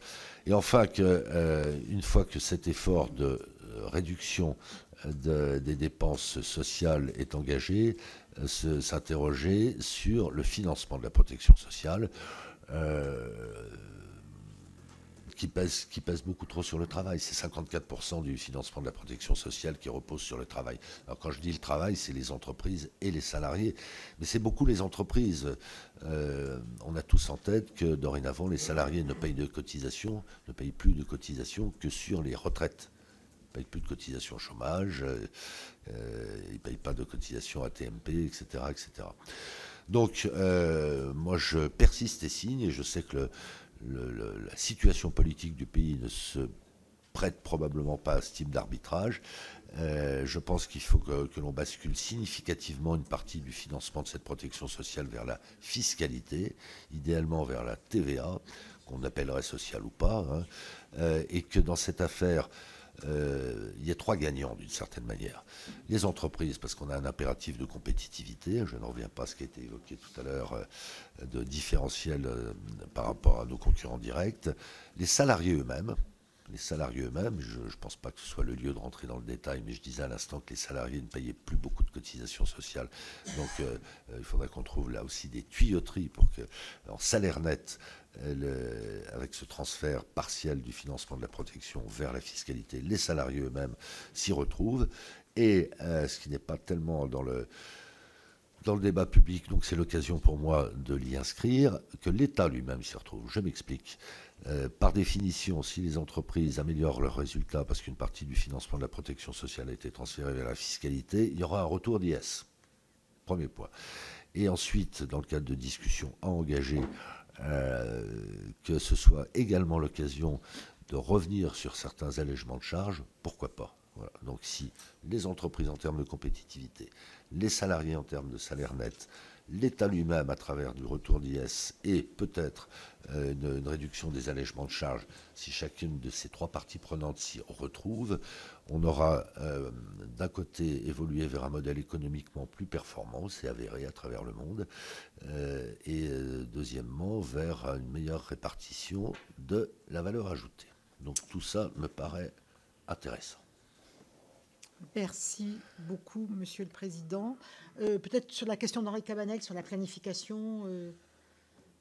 Alors, mon prédécesseur et ami, Geoffroy Roux de Bézieux, avait surpris il y a quelques années en disant que nous étions favorables à une planification écologique. Ben, je partage tout à fait. Ça renvoie un petit peu à ce que j'ai dit tout à l'heure. Alors, qu'il n'y ait pas de confusion entre nous. Hein. Le MEDEF n'est pas en toute chose demandeur de planification. En revanche, nous sommes demandeurs de visibilité, de stabilité. Et donc, si sur certains grands enjeux, typiquement l'énergie, la transition écologique, on peut avoir des trajectoires les plus concertées possibles en amont et que ensuite, quelles que soient les évolutions politiques, ces trajectoires soient tenues dans le cadre de programmation pluriannuelle, bien évidemment, ça contribuera à la sérénité et par voie de conséquence à la décision économique. Donc oui, d'une certaine manière, on est demandeur d'une planification. Merci. On continue notre série de questions avec Franck Menonville. Merci Madame la Présidente, Monsieur le Président. La compétitivité de nos entreprises est bien évidemment un enjeu crucial dans ces temps actuels de concurrence intra-européenne et surtout au niveau mondial. Laurent Duplon l'a évoqué au travers la pression normative. Moi, je voudrais vous interroger sur les complexités et les lourdeurs administratives qui sont des freins au quotidien et donc qui altèrent la compétitivité de nos entreprises. Et donc, vous interrogez sur quelles sont les principales pistes de simplification qu'il faut actionner et surtout vraiment les priorisant pour arriver à bâtir dans ces temps délicats un vrai choc de compétitivité, de simplification. Donc, quelles sont selon vous les quelques mesures simples, rapides, pragmatiques et de bon sens qui pourraient alléger la charge normative et surtout la complexité administrative et réglementaire de nos entreprises. Merci Franck. Daniel Gremillet. Oui, merci Madame la Présidente. Monsieur le Président, chers collègues, je prolonge la question de Fabien Gay de tout à l'heure sur le dossier énergétique. Moi aussi, j'étais surpris que vous n'en parliez pas beaucoup parce que beaucoup de personnes qu'on a auditionnées déjà en commission des affaires économiques nous ont parlé du delta de distorsion en termes de prix d'énergie à travers le monde. Il serait intéressant d'avoir aussi votre avis sur ce delta, la différence concurrentielle qui peut exister entre l'Asie et les États-Unis, enfin les pays les plus influents, et y compris à travers l'Europe, parce qu'on voit bien à nouveau une fragilité européenne sur les contestatrices des choix français sur le nucléaire notamment. Pourquoi j'insiste là-dessus? Est-ce que vous partagez l'idée que les choix historiques de la France sur l'énergie ont permis d'avoir le modèle social avec une énergie pas chère et d'avoir un modèle social à la française pendant ces décennies. Par contre, il y a une question aussi que je vais vous poser sur le dossier énergétique. Tout le monde dit aujourd'hui, mais il n'y a plus besoin, et vous-même vous venez de l'évoquer, il n'y a plus besoin forcément d'imaginer des constructions de production énergétique puisque la demande n'est pas là. Mais c'est chien qui se mord la queue, là, parce qu'aujourd'hui, n'ayant pas de vision stratégique d'énergie pilotable en termes de volume garanti et de prix, il y a un certain nombre d'investissements qui ne se font pas. D'après ce que j'ai pu avoir comme information, mais vous avez des informations bien plus précises, quelle est l'ampleur des projets industriels en France qui sont dans les tuyaux, mais qui ne se concrétisent pas uniquement par absence de vision stratégique sur le dossier énergétique? Et enfin, un dernier point sur un point qui aussi... qu'est-ce que vous pensez aujourd'hui qu'est-ce qu'il est nécessaire de faire en France pour qu'on sorte enfin qu'on ait une véritable stratégie énergétique? Est-ce que la PPE suffit? Est-ce qu'il faut une loi? Est-ce que les investissements industriels français seront suffisamment sécurisés uniquement avec une PPE sans loi? Et Évelyne Renaud-Garabédian. Merci Madame la Présidente. Monsieur le Président, les entrepreneurs français installés à l'étranger sont les grands absents de vos politiques stratégiques du MEDEF, alors même que ce sont un réseau qui incarne un formidable levier pour le commerce extérieur. Ce réseau, très riche d'entrepreneurs français de droit local, estimé à environ 130 000 entreprises, participe au rayonnement de la France, notamment par l'achat et la distribution de produits français, la mise à disposition de services et de compétences françaises, la diffusion de l'excellence, de la culture et du savoir-faire français et le recours à des partenariats avec des entreprises françaises. Pouvons-nous imaginer que le MEDEF engage une réflexion stratégique sur l'intégration de ces EFE dans son écosystème, ayant porté à cette commission économique la proposition de loi sur la reconnaissance du statut des EFE, adoptée à la quasi-unanimité du Sénat. Je me tiens à la disposition de vos équipes pour m'entretenir avec eux sur cet éventuel projet. Merci. Voilà, Monsieur le Président, et peut-être que vous, d'ores et déjà, vous répondez d'abord à la question de Madame Renaud-Garabédian. Oui, très, très volontiers. Madame la sénatrice, évidemment que nous sommes parfaitement conscients de ces enjeux. Si vous me permettez, je me permets de corriger un de vos propos. Le MEDEF est très présent sur ces sujets-là. D'abord parce que beaucoup d'entre nous, c'est mon cas, élus du MEDEF, nous sommes conseillers du commerce extérieur. Beaucoup de nos entreprises agissent à l'international. Nous avons un bras armé avec MEDEF International qui est, je crois, remarquablement efficace, qui travaille en bonne intelligence avec Business France. Donc on est bien conscient de tous ces enjeux. Et effectivement, je me permettrai de revenir vers vous pour partager ce que vous m'avez signalé sur les EFE pour qu'on aille effectivement plus loin. Alors là, je sais devant qui je parle, mais je saisis quand même cette occasion pour dire une chose que je n'ai pas dite non plus. On m'a reproché de ne pas avoir été suffisamment vocal sur le sujet de l'énergie. Je veux parler maintenant des traités de libre-échange. pour vous dire que, a fortiori, au regard de tout ce qu'on a évoqué, hein, nos relations tendues et qu'ils seront probablement plus encore demain avec les États-Unis, avec la Chine, ne pas, de manière très volontariste, nous intéresser à d'autres destinations pour redéployer notre commerce international, mais je pense que c'est se lier les pieds et les poings. Et dans cet esprit, le MEDEF s'était exprimé, il n'y a pas de raison que je ne le fasse pas de nouveau. L'expérience démontre que le traité CETA est ultra favorable, y compris à notre agriculture, si on raisonne toutes filières agricoles confondues. Le traité Mercosur est dorénavant absolument incontournable, et de toute façon, la position singulière qu'a exprimée la France au sein de l'Union européenne sur le Mercosur n'enrayera pas la signature. Que l'on révise un certain nombre de clauses miroirs ou de clauses sanitaires, évidemment oui. Mais enfin, ne jetons pas le bébé avec l'eau du bain. Il n'a échappé à personne que les Chinois sont en train de mettre l'Amérique latine en coupe réglée. Et une fois que les Chinois sont passés, on en a l'expérience cruelle, c'est très très très difficile de reprendre des couleurs. Et dans le même esprit, nous sommes très en soutien des négociations engagées avec certains pays de la zone Pacifique, Malaisie, Indonésie, avec l'Inde elle-même. Enfin, il y a une urgence absolue à ce qu'à la fois pour des raisons de souveraineté et de performance économique et sociale, on soit beaucoup plus déterminé à développer ces accords de libre-échange, pour appeler les choses par leur nom.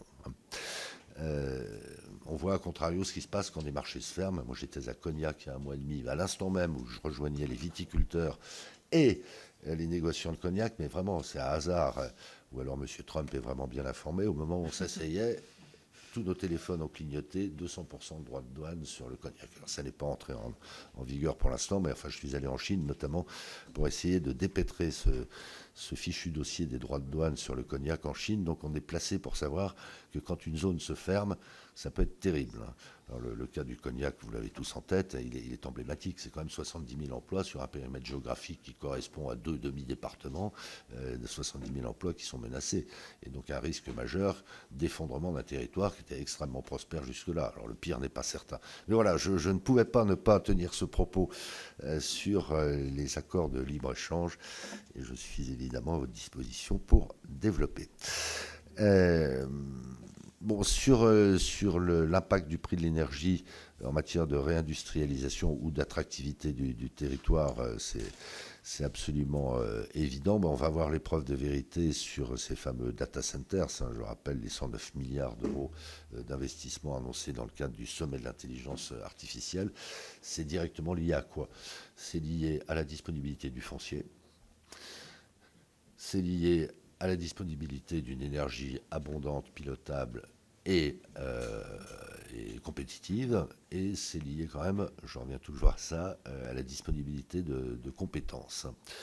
Bon, à ce stade, je peux vous confirmer qu'il y a un certain nombre de projets qui sont rentrés en phase active, si l'on peut dire. Pourquoi? Parce qu'en avance de phase, l'État lui-même, certaines collectivités territoriales ont mis à disposition des terrains et des branchements électriques qui, s'ils ne sont pas déjà en place, peuvent l'être très rapidement et qui contribueraient à ce que ces projets d'investissement se concrétisent. Bon, mais c'est pas à l'échelle encore. C'est pas à l'échelle et ça ne règle pas le problème du prix de l'énergie.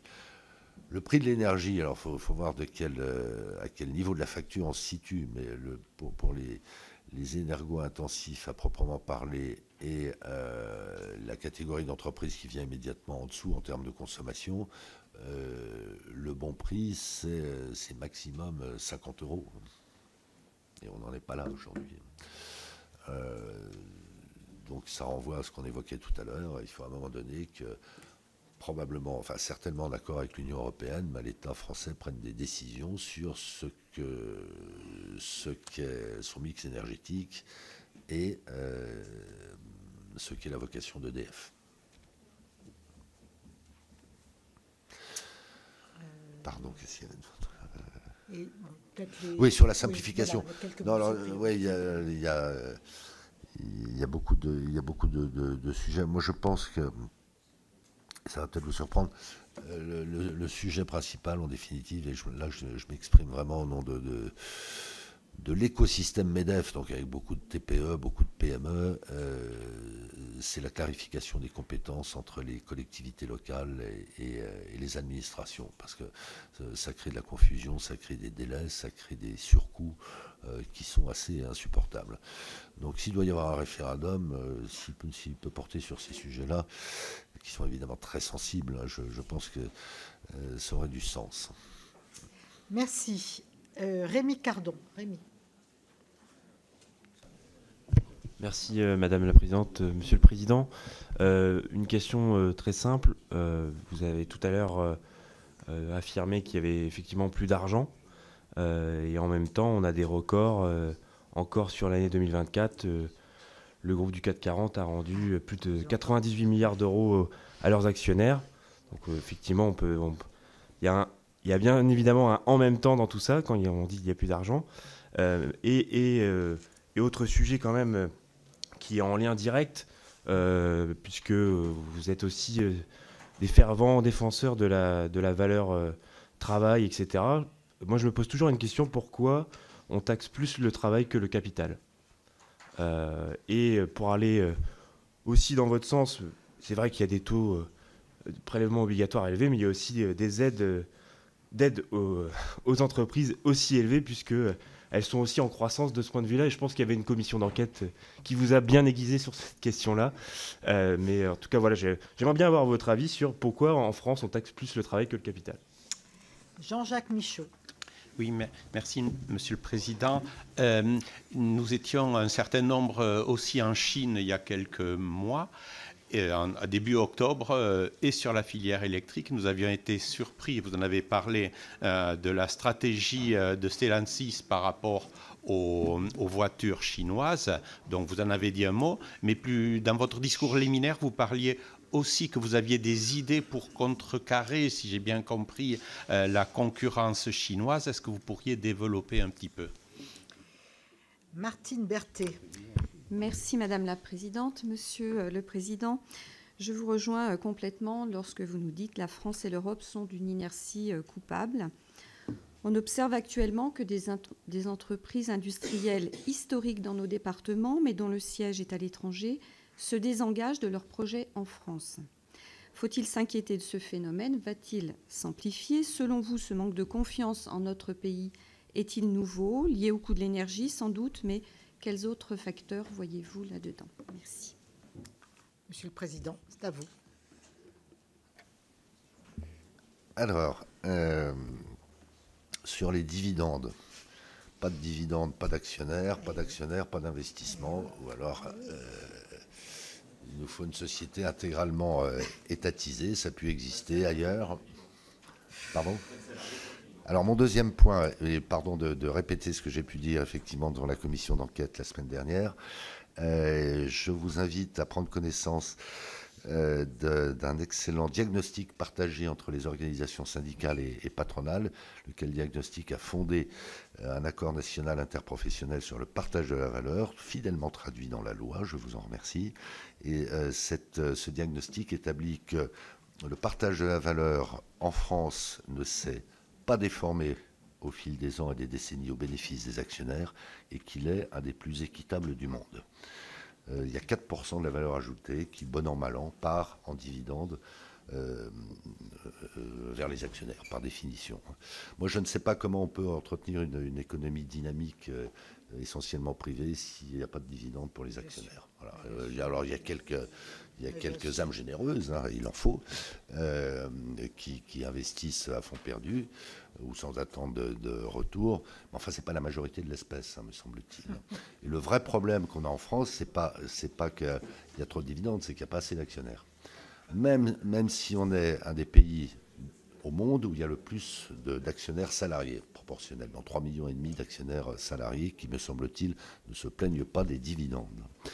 Et une des difficultés que l'on a donc, c'est que, faute d'investisseurs français, On a d'abord une capitalisation boursière, je parle du CAC 40, qui est dorénavant légèrement majoritairement détenue par des actionnaires étrangers. Inutile de vous dire que les actionnaires étrangers sont un peu moins sensibles que nous aux intérêts fondamentaux de la France.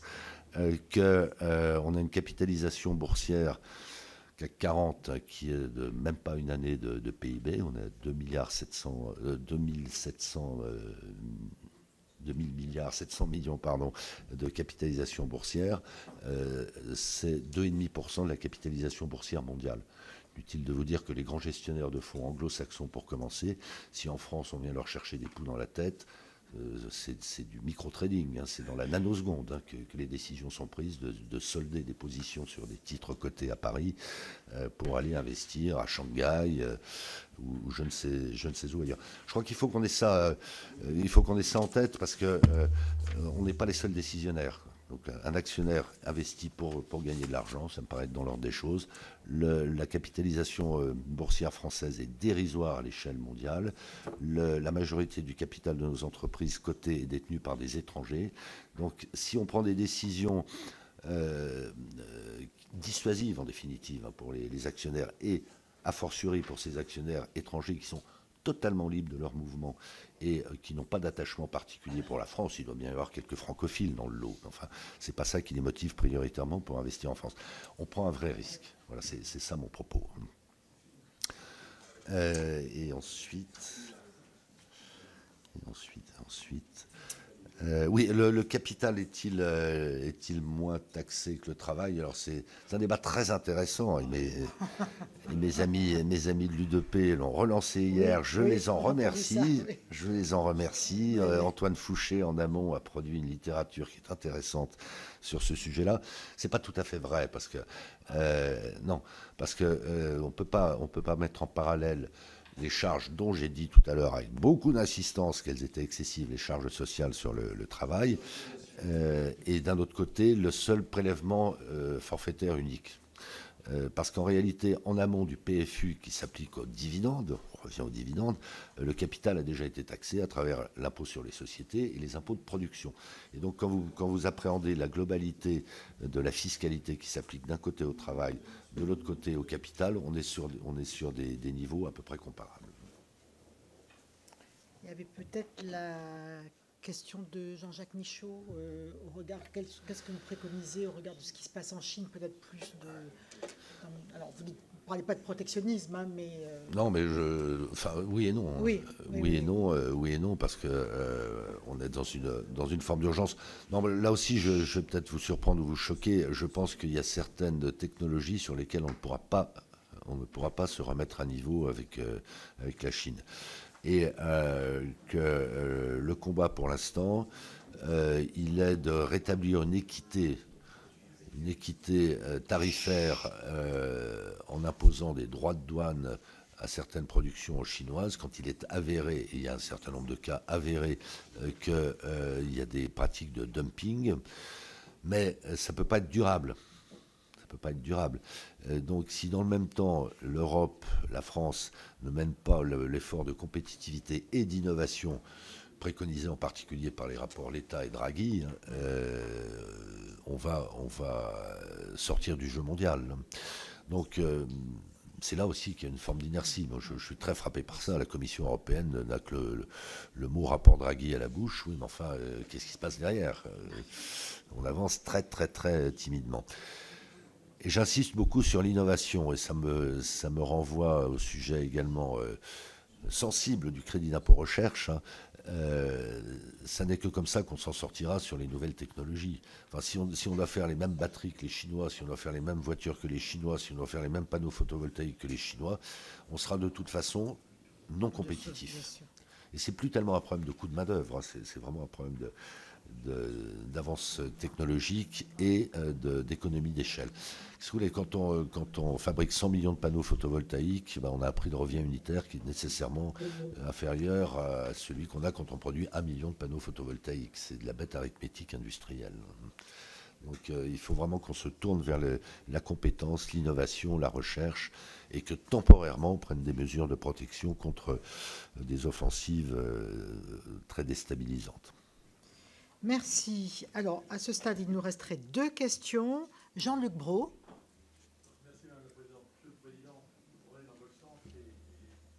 faut vraiment faire très attention à toutes les normes qu'on nous impose. Une entreprise dont je suis très bon, qui s'appelle le groupe Barache, chez moi, dans mon territoire, 650 salariés, qui devait investir à Hirson, dans l'Aisne, 2 ans et demi pour obtenir un permis de construire, à cause d'un triton. Et là, effectivement, il fallait le déplacer. Jean-Luc, tu n'as pas mis ton micro, tu peux le mettre, s'il te plaît. Il fallait le déplacer. Ceci étant... il est parti à Barcelone. Il est parti à Barcelone 5 mois et demi.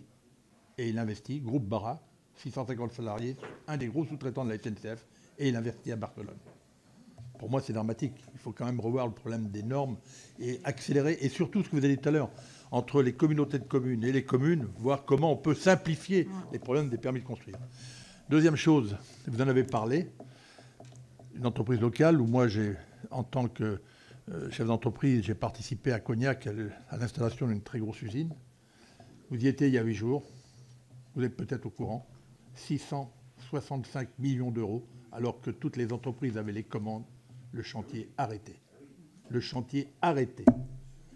Donc aujourd'hui, là aussi, je pense qu'il y a un vrai souci quand même. Les entreprises, les PME avaient toutes les commandes chez elles. Et là, il y a 8 jours, ça s'est décidé. On a décidé d'arrêter le chantier. Alors aujourd'hui, le message, on va surseoir. Vous avez dû en entendre parler, mais il n'y aura pas de surseoir. Et pour les PME locales, chez nous, dans la tuyauterie industrielle, dans le process industriel, la vapeur et l'eau surchauffée, c'est dramatique. Merci Jean-Luc. Christian Redon-Sarrazy.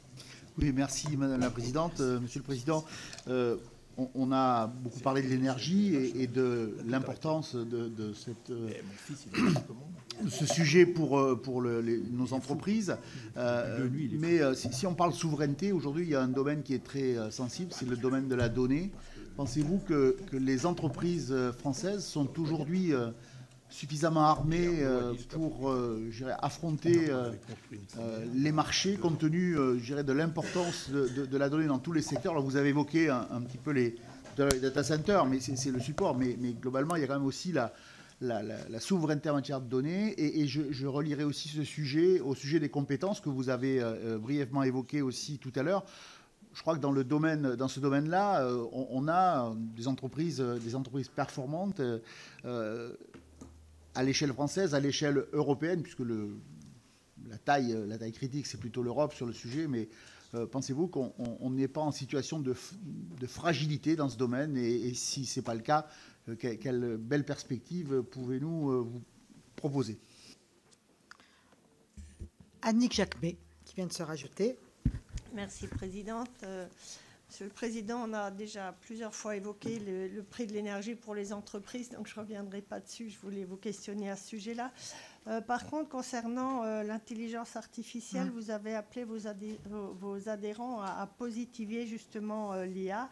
Vos entreprises sont-elles réceptives et dans quelle mesure s'approprient-elles l'intelligence artificielle dans le cadre de leurs activités respectives? Vous font-elles remonter des blocages particuliers sur ce sujet? Ça, c'est la première question que j'avais à vous poser. Et la deuxième, j'ai été co-rapporteur d'un rapport sur la santé des femmes au travail. Et nous avons fait le constat d'un déficit persistant d'approche genrée en matière de santé au travail, qui a pour conséquence l'insuffisance de la prévention en faveur justement de ces femmes, d'autant plus marquée avec une médecine et une inspection du travail sinistrées. Alors notre travail a également permis de révéler que le manque de reconnaissance de la charge physique et mentale du travail des femmes est à l'origine d'impensés féminins dans la conception et la mise en œuvre des politiques de santé au travail. Avez-vous connaissance d'une sensibilisation particulière réalisée auprès de vos entreprises sur le sujet? Je vous remercie. Donc, je crois qu'il n'y a plus de questions. Donc, oui, Daniel Laurent, comme ça. Madame la Présidente, merci. Monsieur le Président, merci pour votre compassion pour la région de Cognac. J'ai entendu mon collègue, mais je fais partie aussi de cette région et de cette profession qui est très impactée. Malheureusement, il y en aura d'autres en France, soit la viticulture, la région de Bordeaux et d'autres. Ma question, ce n'est pas celle-là. J'ai été étonné dans toutes vos réponses, dans toutes les explications que vous nous avez données, vous n'avez pas parlé d'une possibilité qui pourrait nous être offerte. On voit bien qu'on est dans grande difficulté dans différents sujets dans ce pays. On a su collectivement, et on sait toujours collectivement, profiter des avantages que puisse nous donner notre pays, et tant mieux qu'on puisse en profiter, avec tous les systèmes sociaux, vous l'avez évoqué, ainsi de suite. Mais est-ce qu'à un moment, dans une grande difficulté comme nous sommes, nous ne pourrions pas tous ensemble, collectivement, faire des efforts et par exemple augmenter le temps de travail? Quelle est votre réponse sur ce sujet-là? Vous avez quand même parlé de travailler plus à un moment donné. Voilà, Monsieur le Président, pour ces questions et après, bien évidemment, votre conclusion, si vous le souhaitez. S'agissant du travailler plus, bien évidemment qu'on doit s'interroger sur les 35 heures, sur les 5 semaines de congés payés, sur les RTT, sur l'âge légal de départ en retraite. Commençons déjà par ne pas détricoter ce qui existe. Je pense en particulier à la dernière réforme des retraites qui, on le sait dorénavant, ça a été très précisément documenté par la Cour des comptes, ne suffira pas de toute manière à assurer l'équilibre des retraites du secteur privé, pour commencer. Moi, mon propos, il est surtout d'élargir ce débat. Je veux dire par là que si collectivement, on sait beaucoup mieux traiter les sujets que j'ai évoqués d'orientation, de formation, de transition professionnelle, de retour à l'emploi d'un certain nombre de populations qui en sont éloignées, sans mettre le pays, je dirais, à feu et à sang sur des sujets qui sont très totémiques, je crois que c'est l'expression consacrée maintenant, on aura de meilleurs résultats. Enfin, le gisement de capacité de production que l'on a en France est beaucoup plus chez les gens qui ne travaillent pas que chez ceux qui travaillent.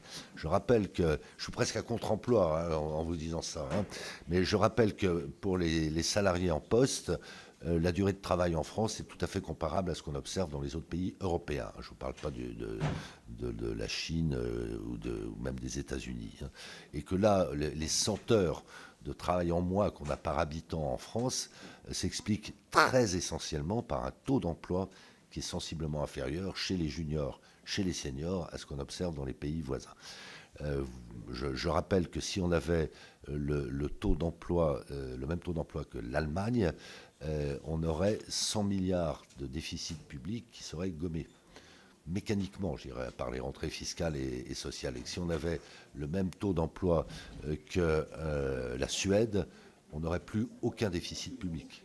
Plus aucun déficit public. Donc voilà, alors là aussi, ça n'est pas alternatif ou binaire. Si vous me permettez, ne me faites pas dire ce que je n'ai pas dit. Bien évidemment qu'il faudra à un moment ou à un autre encore augmenter l'âge légal de départ en retraite. Mais il y a des solutions, on les a vraiment sous le nez, on le sait. Et de mon point de vue, et j'ai pris le soin tout à l'heure de dire que, y compris les entreprises, n'étaient pas à la hauteur de ces situations, il faut véritablement que sur l'emploi des jeunes en particulier, on soit beaucoup plus volontariste. Soit dit en passant, moi je suis très inquiet des conséquences qu'on ne tardera pas à mesurer de la réduction des aides à l'apprentissage.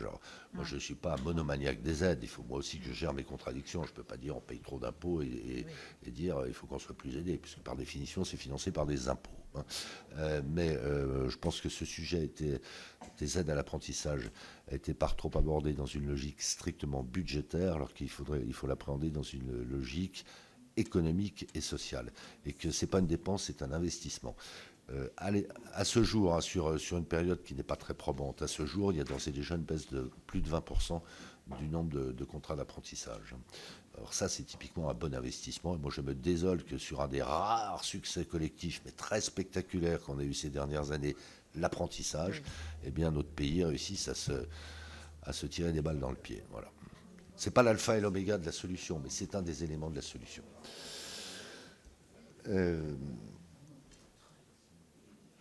Pardon, Sur l'IA. Alors, sur l'IA, l'IA, moi, comment dire les choses, là aussi, il y a une espèce de paradoxe, parce que la France reste quand même un pays assez scientifique et matheux, même si on a beaucoup régressé, et pour autant, en matière d'implémentation de l'intelligence artificielle dans les entreprises, on n'est qu'au 17e rang européen. Nous, la lecture que l'on a de l'intelligence artificielle est essentiellement positive, alors qu'on se comprenne bien. Moi, je suis parfaitement conscient que ça aura un effet très puissant, très massif sur l'emploi, avec des destructions d'emplois et des créations d'emplois. mais qu'à la fin des fins, ça sera positif. Et il y a une dimension qu'on n'intègre pas suffisamment en toute chose, et singulièrement quand on parle d'intelligence artificielle.